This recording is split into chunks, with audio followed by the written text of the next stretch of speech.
Yo boys, welcome to my Skrrah video. These are the timestamps and they'll also be in the description. So you guys are probably pretty tired of hearing the same story, but how I came to pick this level was actually once again losing a fucking bet, so I had to go beat this level. I'm probably gonna stop taking those bets now just because it's quite a few levels now that I've had to beat because of bets, so I'm just like kind of off that game now, so we'll see what happens. So yeah, after this level I was technically gonna go start the ladder to Bloodlust of 8 levels, but maybe I'll do Fexty first just because it's coming up in a redemption episode soon, so that might be the next extreme. And then just a little note on the ladder, I'm planning on doing the ladder to Bloodlust, and then once I do Bloodlust we'll see whether or not I think it's worth it to go for Calculator Core or if I need more skill first. This level has some very interesting gameplay which we're now going to take a look at in the gameplay review. So first I'm going to talk about everything before 41%, which is all very easy, probably I'll say insane demon gameplay throughout. Some of it is even easier than that, probably like hard demon gameplay. And it's so consistent to the point where it just becomes a non-factor of the level, where it almost really just is a time waste that you just do every time. So that was a bit annoying.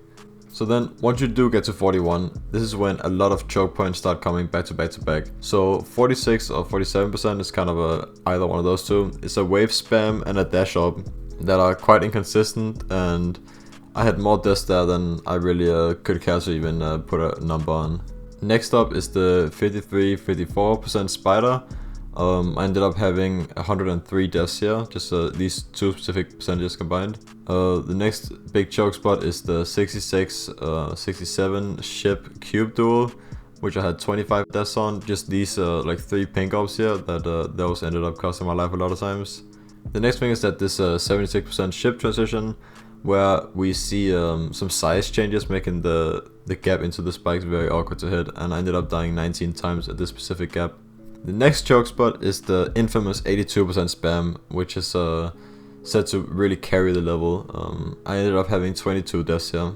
And then last off, you have the very chokeable ending with some very awkward gameplay that I also ended up dying 12 times to. So overall, as you can tell, this is extremely end heavy and very unfun to get unlucky on. I mean, you're pretty much bound to get unlucky on it just because of how end heavy it is, but you know what I mean. So what that entails, however, is that this level is very tempting for newer players to go for as a first extreme. Just because of how easy the first couple parts are, they assume that they can just beat it pretty easily, right? So what I would say though, however, is that you shouldn't really go for this, as the level is quite bad in terms of its balancing. You'll probably end up just being stuck and never actually beating it because you can't get past the ending, compared to many other easier extremes that you can do for entry extremes. So for the difficulty of this level, I've chosen to put it here, as you can see on screen now. However, I do think it is a bit debatable. It could honestly be harder than Niflheim or and even Concave Memories to a certain extent. I think the gameplay involved is harder at the actual hard parts, but because the first half is very free, it's kind of hard to judge, so for now I'll just put it here. So my experience in this level, on the evening that I decided to start working on it, when I just learned the level and started going from 0, I quickly got progress. I think I got like 62 on my first evening, and I was like, okay, this is gonna be over soon probably.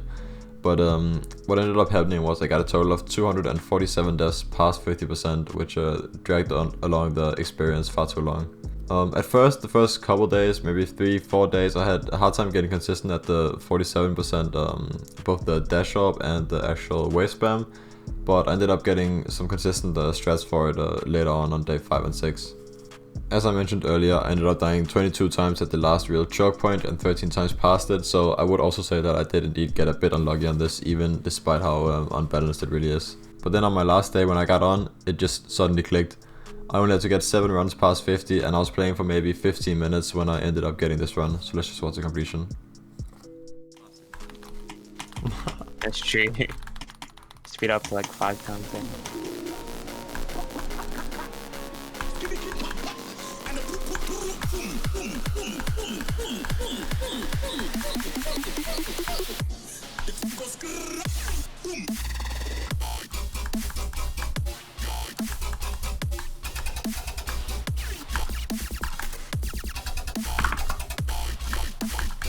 The girl told me, take off your jacket.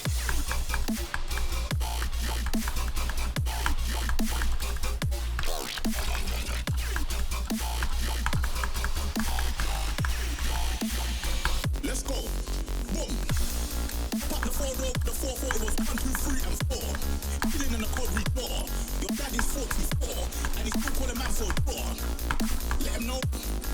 When I see him, I'm gonna spin his jaw. Take my tricks by force. And man shot by force. You don't know if I've got the force.